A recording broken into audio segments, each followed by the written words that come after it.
we really need a workforce strategy for social care. It's been so many years of white papers and green papers and discussion, and I think finally now I feel like the sector is starting to realise that we have to really own this ourselves and take it on, and so the collective voice is really coming through now. The pressures on the sector are huge and growing, not only ageing demographics but also the challenges in the workforce and the labour market, and they're not getting any easier, and so really many small providers are desperate for help and guidance, and bringing a framework into play that we all agree with is going to be a huge move forward, and I'm really excited. I think we might finally pull it off. Because care is cool, and we need to tell everybody about it and have a strategy that actually attracts everybody and shows what kind of careers you can have in social care, because care is cool. I think empowering and encouraging people to join the social care workforce is the first priority, and doing that means that we need a really active, engaging workforce strategy that continues to inspire the next generation.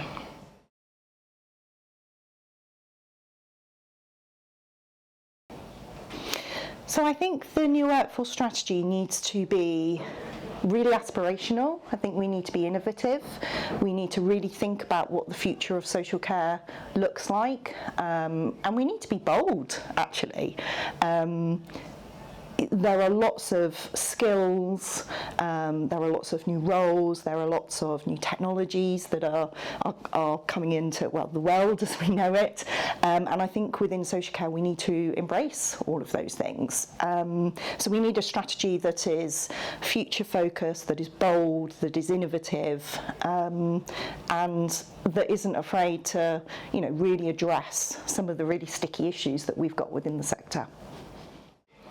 That it speaks to people who are younger, keen to engage with the workforce in care. We all are going to need care. We're all going to need care, whether we like it or not. And we need to start educating people about what that looks like and the reality of that as a career, but also for us and what would we want, and changing the culture, changing the noise about social care. I think development is the biggest one. I think ensuring that people have a proper vocation that they can follow with a clearly aligned map to becoming more senior in organisations. I'm very lucky. I started as a support worker. I've worked myself up to CEO, and I've had to navigate that pathway on my own and with the support of the organisation, and I think it'd be really good to have that mapped out properly.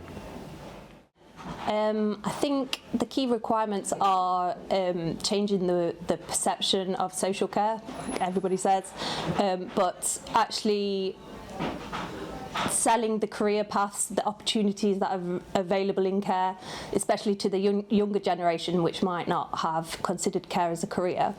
I think there's so many opportunities that just aren't out there, which people aren't considering. We set up the Social Care HR Leaders Network as a peer support group for HR leaders in the social care sector, and it gives them an opportunity to collaborate and share ideas about how to tackle the key challenges in the sector from a workforce perspective, but also identify the opportunities for them going forward as well.